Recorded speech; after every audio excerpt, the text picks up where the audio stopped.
Have news from around the world and here on the campus of Southern Illinois University, Edesville in just a minute. But first, let's check in with Jasmine in the Weather Center for a quick weather update.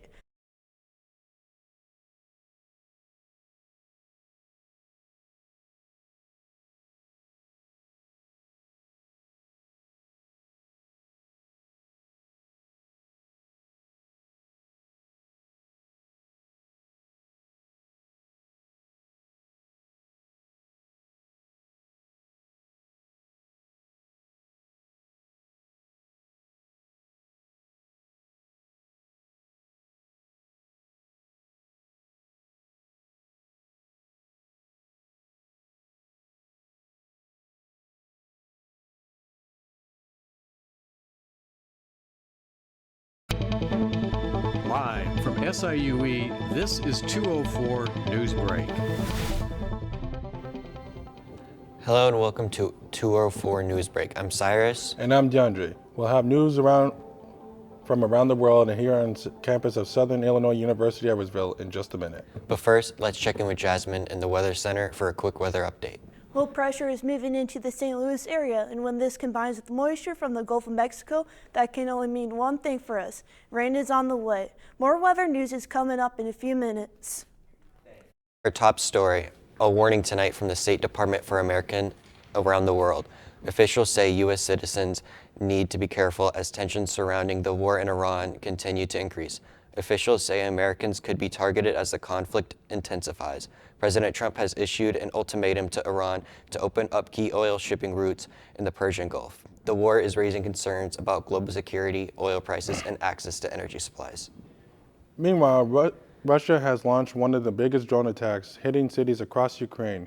Nearly 1,000 drones were used, targeting civilian areas and vital infrastructure. Ukrainian military officials reported damage to energy facilities and expressed concerns about power shortages. The war in Ukraine is now entering its fifth year with no end in sight. For news closer to home, let's go to the field for a special 204 news report. The third global No Kings protest recently took place, and locals to the southern Illinois area rallied together to protest the current government administration. On March 28, 2026, residents gathered at the Lincoln Douglas statue in downtown Alton. Many different walks of life were present, all there for the same reason, to demand change. I spoke with a mother and daughter who were in attendance, both wanting to see reform from their government. This is my second protest I've been to, and honestly, it really means a lot to me to see the community come together. The Department of Education is being gutted by our current government, and I think it's really important that we all get out here and support the cause of supporting education.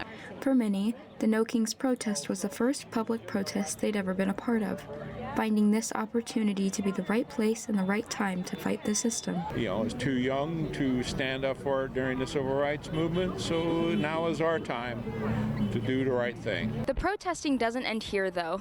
Local residents to the Alton-Godfrey area will continue their Sunday protests every week at Lincoln Douglas Square. Many say they will continue to do so until they see a change in their government.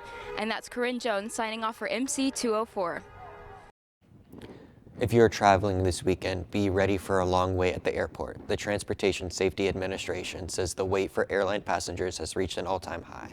The partial government shutdown is causing the delays as it drags on, with airport security workers going without a paycheck for weeks now.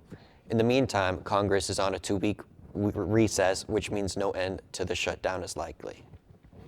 Closer to home, SIUE Chancellor James Minor publicly criticized the school newspaper this week for accusing the Lesso of inaccurate reporting. Minor was not specific, but said in a letter to the university leadership that he is disappointed by what he calls the newspaper's predictably poor, inaccurate, and incomplete reporting. In the editorial, Lesso calls Minor's accusations baseless and says the newspaper stands by its reporting. Still ahead, a look at the weather. The long-range forecast may surprise you when 204 News Breaks continues.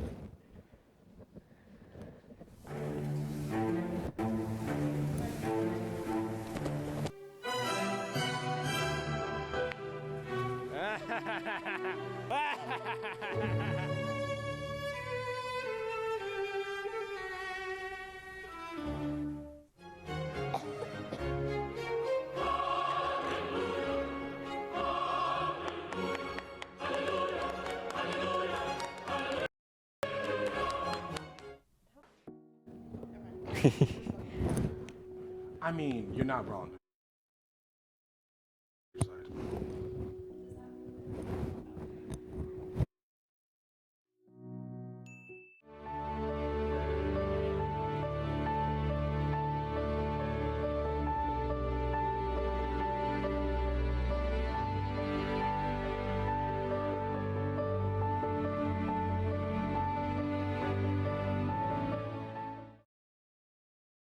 Welcome back. After a warm fall in the Midwest, weather forecasters say we might have some more of the same this winter.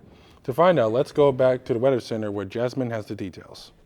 Looks like we need to get ready for an unusual winter, and by that I mean unusually warm and rainy. Experts at the National Oceanic and Atmospheric Administration anticipate a less severe winter with reduced snowfall and increased rainfall in most of the U.S. They say the impact of El Nino as well as effects of climate change are contributing to this altered winter outlook. So warmer weather is on the horizon. Back to you. Jasmine, the Illinois Attorney General has accused an Edwardsville Thai food restaurant owner of tax evasion. 50-year-old Saram Parabat faces charges of filing false tax returns to avoid paying more than $100,000 in sales taxes. Parabat, who owns the popular Zap Thai restaurant, was indicted on 2 counts of theft of government property in addition to 35 counts of filing false tax returns. Golfer Tiger Woods is also facing charges this week after a rollover crash near his Florida home. Police say Woods was attempting to pass a truck in a narrow road when his vehicle flipped. Woods and a passenger in his car were not hurt, but he was arrested on charges of drunk driving and refusing to submit a blood test.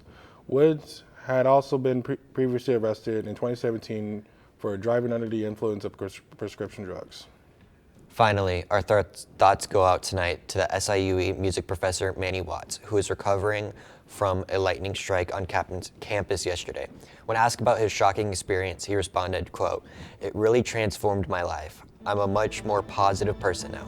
Manny told the reporters he plans to take charge of his life and shed light on the dangers of playing the trombone in thunderstorms. Watts' students say he's not only a great musician, but an excellent conductor as well. Well, that's it for 204 News Break. Hope your world is a better, less shocking, and safer place. We'll see you again tonight at 10. Good night, everybody. Oh, thank God.